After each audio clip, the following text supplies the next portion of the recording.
All right, it's the Friday Coven, and I was all ready, and then I did a meditation, and I fell asleep. It was lovely, and now you are accompanying me to Friday night Shabbos services. So I love going. I love going every Friday. So what I was doing the meditation with, because I got so excited, as I usually do, about the inner child. So it has been a couple years since I worked with a kid. And I spoke to this mom, and she talked me into it in a way that felt so good. She's like, this kid's great. I love him. Anyway, I'm a sucker. Anyway, I forgot how valuable. First of all, I've not worked with a 2-year-old. So he's 2. Oh my God, he's so cute. And not only is he so cute, he's inspiring me to remember the innocence and the playfulness of our inner children. We were all once 2 years old, and no matter what happened in our lives, it's like the Twilight Zone, where you get smashed into forgetting how precious it is to live in a blank slate of what's possible. And so I can't tell you how many people, I've worked with thousands of people, some more intimate than others. And if someone's inner child is not intact or is not a part of their life, here's what that will look like: bitterness, anger, resentfulness, complaining, not being able to see beyond something that isn't working. And here's the cool thing about our inner children is they're so receptive to love. They're so receptive. So if you never worked with your inner child, or you're like, what is Shane talking about? What I want you to know is it won't take years of therapy.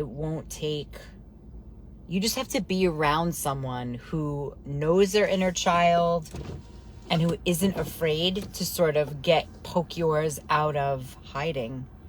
And that's something I feel really passionate about. So I have my adult clients, and now I have this 2-year-old. He's going to be 3. And he's just happy. He's just fucking happy.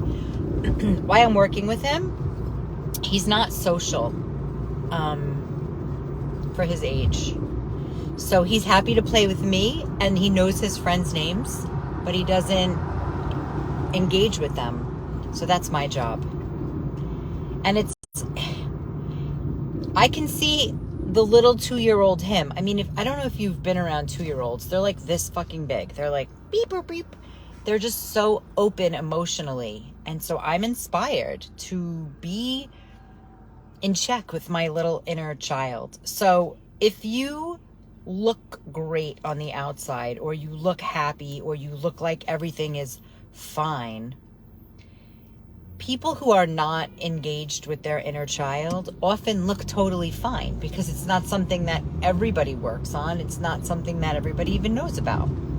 But if inside, deep in a moment of truth, when you're laying in bed, or you wake up at 2 or 3 in the morning, and you think to yourself, shit is not fair, or you secretly are always thinking about who's right and who's wrong, or you can't spend money on yourself, you don't think about investing in yourself, or you're afraid to say no to things, or you're afraid to set boundaries.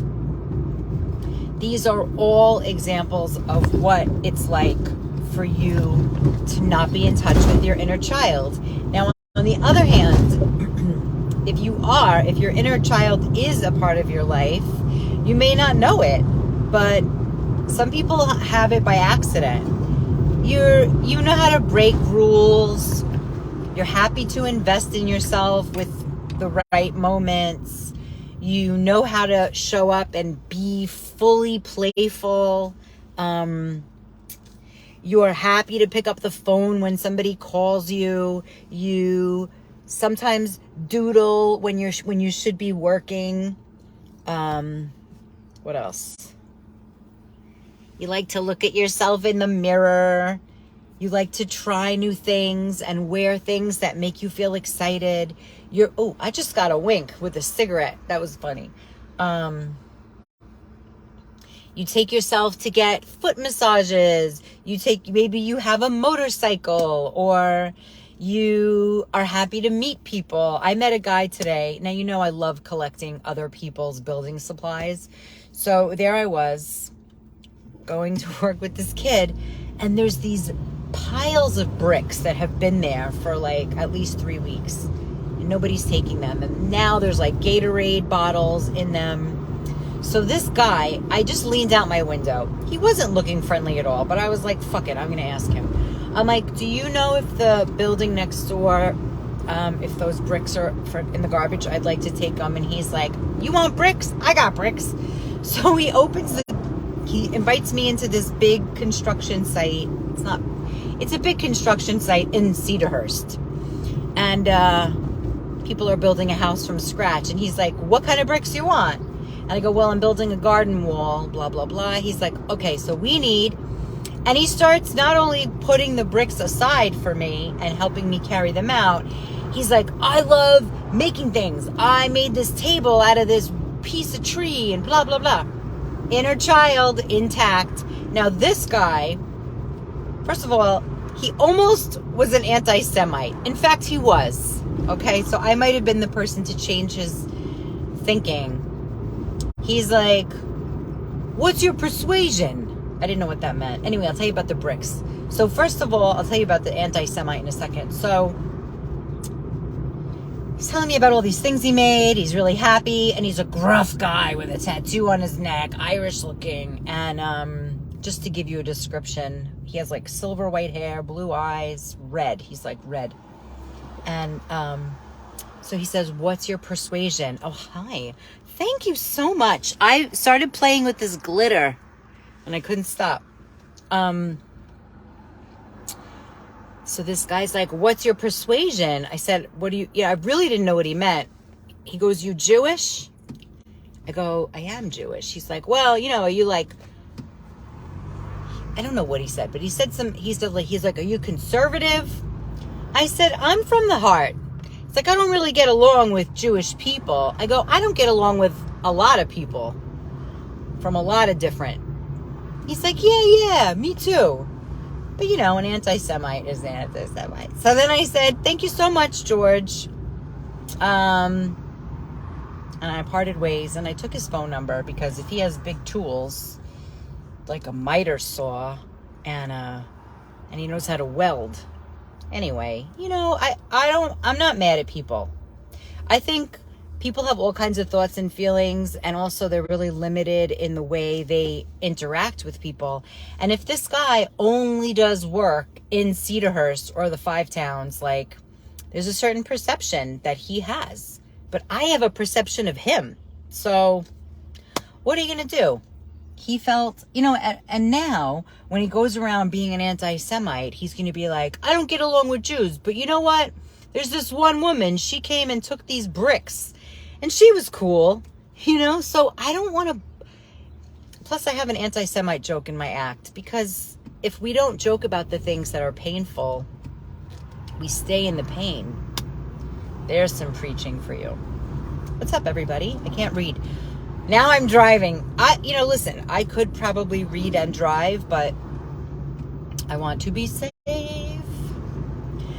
So what else is going on? Yeah, okay. So the inner child stuff means you go and you try new things. I like this list. I'm actually going to go back and take notes for myself.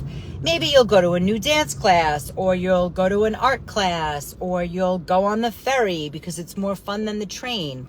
That's how your inner child, I can change his mind. And you know what?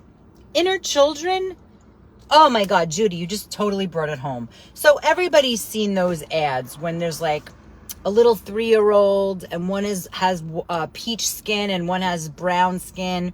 and they hug each other. And there's one little video where they say, like, we're the same. So, you know, racism and anti-Semite, like, that's taught. You know, obviously it's taught. It's not natural. But the cool thing is, because I have no anger, because I've worked on it, you know, I've worked on it. It's not because I'm just like peace and love. I went into the darkness about big, ugly things. I'm not just peace and love Pollyanna. Like, you know, I worked on feelings with Hitler, like right in the darkness. You know, that was not fucking easy. But the result is I'm lighter. And that is what happens when you are willing to do the work. Okay, feel really passionate about that.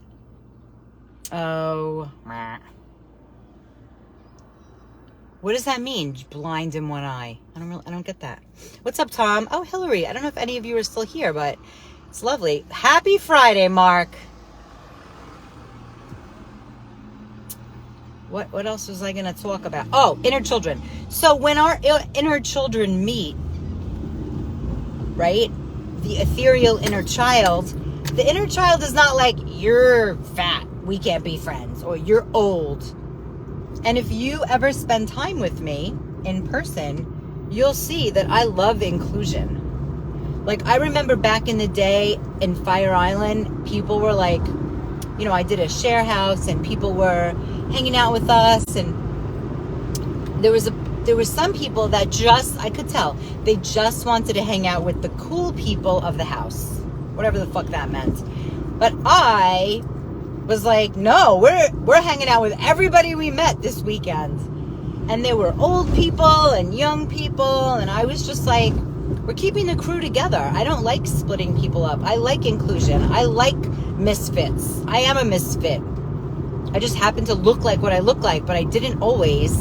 And so people think like, oh, people perceive me in a certain way. But when your inner child is intact, you embrace all the parts. The little weirdo, the adolescent awkward. And the three parts that I love distinguishing, and these three parts, distinguishing felt so good to say just now. The three parts that I love distinguishing are the inner child, the inner teenager, and the hag.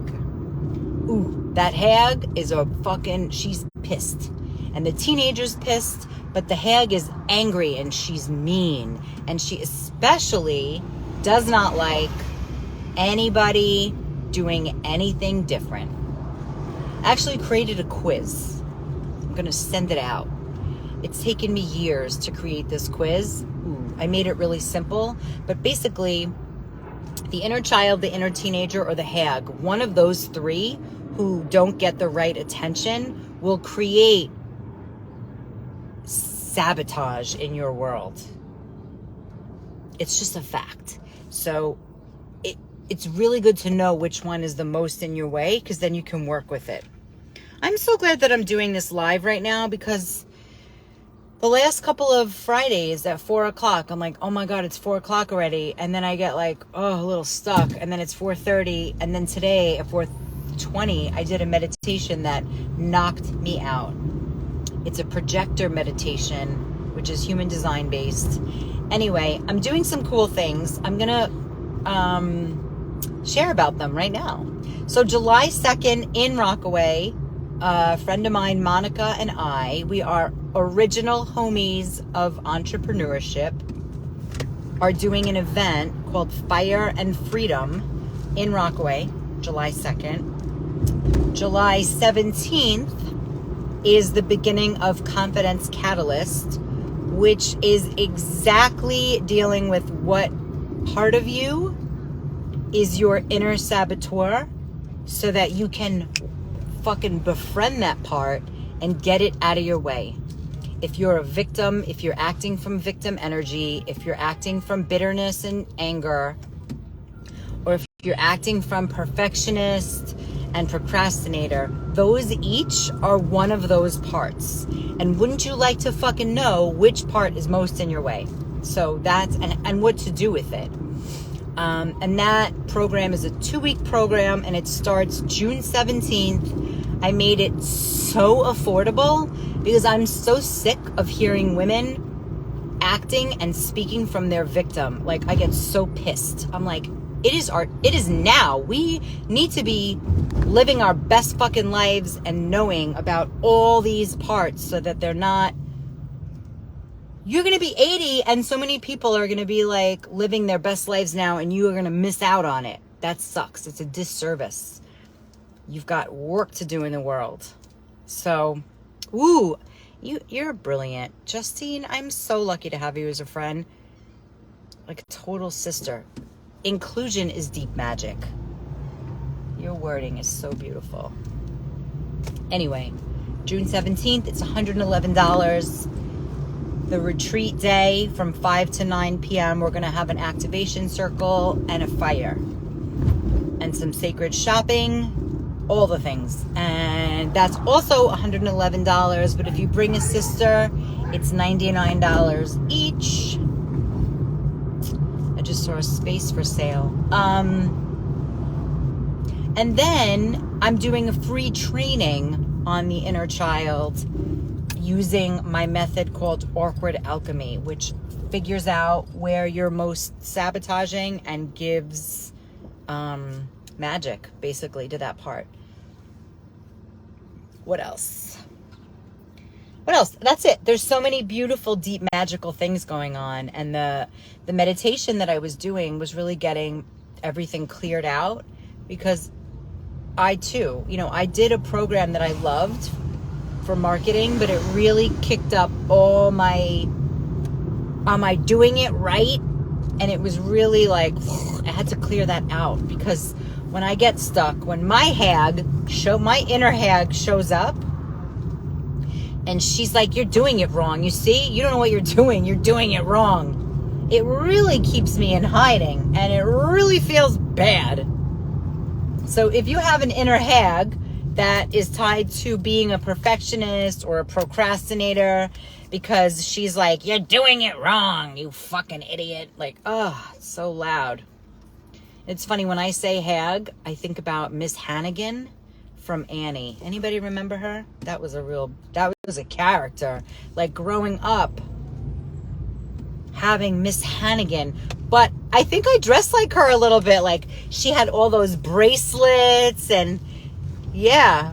Ooh. Oh, I'm loving what I'm getting about Miss Hannigan.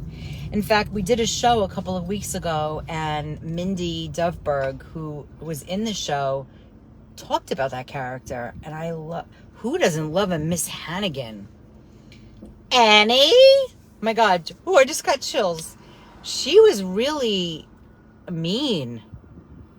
Okay, now I'm off on a tangent. I was watching The Never Ending Story the other night.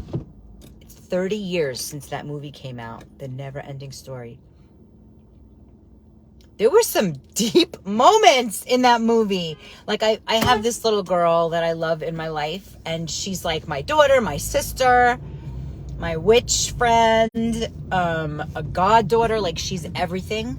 And we watch a lot of fairy tale theater with Shelley Duvall, which is kind of like really intense. So I was thinking about showing her The Never Ending Story, but there's moments of deep sadness. Like when Atreyu, the horse, sinks in the fucking quicksand.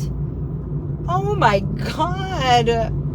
It's so sad. Like with the horse's eyelashes, they're just blinking. Oh my God. It's too intense. I was like, I can't show her that. I can't. And maybe I can. I don't know. But if anybody has a little girl, what movies do you show them? Because I'm really not into fairy tales. But now fairy tale theater is really... It's crazy. They're all waiting for the fucking prince, man. And I don't want to be responsible for that with her. But we also talk about, what does it feel like? Da-da-da-da-da. So I'm integrating, communication and awareness. But she loves the princesses. I mean, who doesn't? But if you have YouTube, which everybody does, or whatever, I think it's on, I don't know, one of the movie channels. What was I watching? Oh, Sleeping Beauty. That gets a little bit tantric. It's like Tantra in fucking Sleeping Beauty. It's really good. And then there's fairies that are blue in the face, and it's really old school theater looking. So they don't have a lot of special effects, but the ones that they do are so weird that it's really scary. Anyway, go watch it and let me know what you think of it. And I confused it with Snow White and the Seven Dwarfs. So I thought we were going to watch that one, which I already saw, but I hadn't seen Sleeping Beauty, and it was really intense. Like, Bernadette Peters is in it. It's been a while since I looked at my phone, so I don't even know if anybody's listening. But Bernadette Peters is in it because it's all A-list celebrities from the 70s, or 80s, from the 70s and 80s. And Bernadette Peters is like this tantric goddess, and she's trying to get the prince to sleep with her and touch her. And I'm watching this, and I'm like, ay, ay, ay. And she covered her eyes, and I was like, I'm glad that you're taking care of yourself. If you don't want to see something, you don't have to. But I was like, oh my God, what the fuck? Then I kept thinking, oh my God, is this the one where they're going to be totally absurd? I can't believe I mixed those two up. Oh my God, I see a little cute dog. Anyway, that's what's going on in my world. Never ending story. Sleeping Beauty here. And if you ever have seen my house, I live in an inner child palace. Colors and art supplies and textures and everything, couches in every room. I live in a little witchy bungalow. So you can tell who has their inner child intact, you know? And what I do is help people bring that out. Like even George the anti-Semite, you know, he had no issue saying, are you Jewish? Because I don't usually get along with Jews. It's like, and then I was able to be like, beep, boop, boop, boop, boop, inner child, activate. And he's like, but you're cool. I said, when he started saying that, I was like, listen, I'm a Jew from the heart. That's where I come from. And he's like, yeah, I like that. So now, you know, that's that. Well, look at all these people doing peopling. All right, I think that's all. Oh, I love it. Yes. Oh my God, I wish you were in town. You're the greatest photographer at our events. You give so much just by being there. People are lucky to be around you. For real. Magic in the wild. Oh my goodness. Different neighborhoods have such beautiful flowers. Wow.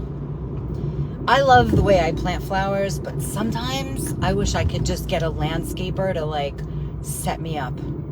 Because right now I have a bunch of green in the front, but no flowers. Looks like a little jungle. A jungle. All right, I'm almost at the synagogue. I'm going to sign off and take a minute to collect myself. And that's it. All right, Shabbat Shalom, everybody. Have a great rest of your weekend. Bye.